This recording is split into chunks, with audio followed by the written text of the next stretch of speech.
சரியா? அம்மா,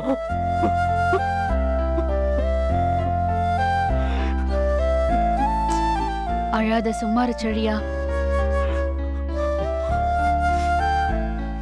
சும்மா இருப்பா. என்னாச்சு? அம்மா, நாளை கழிச்சு கோர்ட்ல மறுபடியும் ஹியரிங் வருதுன்னு வக்கீல் சொன்னாருமா. உனக்கு தெரியும்லம்மா, நான் அந்த குழந்தை எவ்வளவு மிஸ் பண்றேன்னு உனக்கு தெரியும்லம்மா.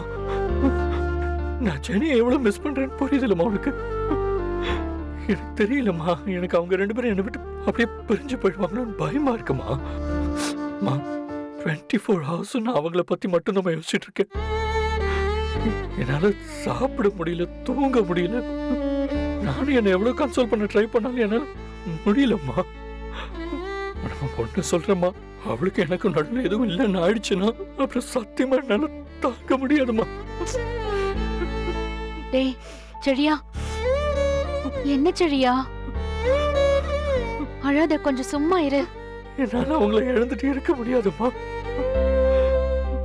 சரி சரி, நீ அழாத. சொன்னா கேளு. இத பாரு, நீ நினைக்கிற மாதிரி எதுவுமே ஆகாது. இந்த பிரச்சனை எல்லாம் வரதுக்கு முன்னாடி நீயும் ஜெனியும் சந்தோஷமா ஒரு வாழ்க்கை வாழ்ந்தீங்கல்ல, அத உன்னால மறக்க முடியாத மாதிரி ஜெனியாலையும் மறக்க முடியாதுப்பா. அவளும் கண்டிப்பா அதை பத்தி எல்லாம் யோசிப்பா.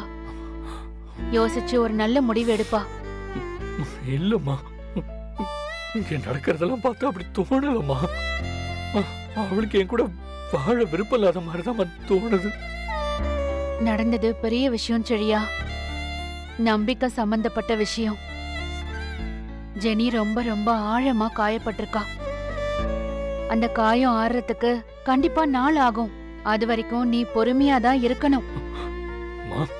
ஒன்னு சொல்றேம்மா, நான் ஜெனி குழந்தை மட்டும் இல்லைன்னா எனக்கு சத்தியமா வாழ்க்கையே இல்லம்மா. அம்மா சொல்றேன்லடா, நீயும் ஜெனியும் குழந்தையும் மறுபடியும் ஒன்னா சந்தோஷமா தான் இருக்க போறீங்க. அந்த நாள் சீக்கிரமா வரும்பா. நம்பிக்கையோட இரு சரியா? அழக்கூடாது, சும்மா இருப்பா. அழாத.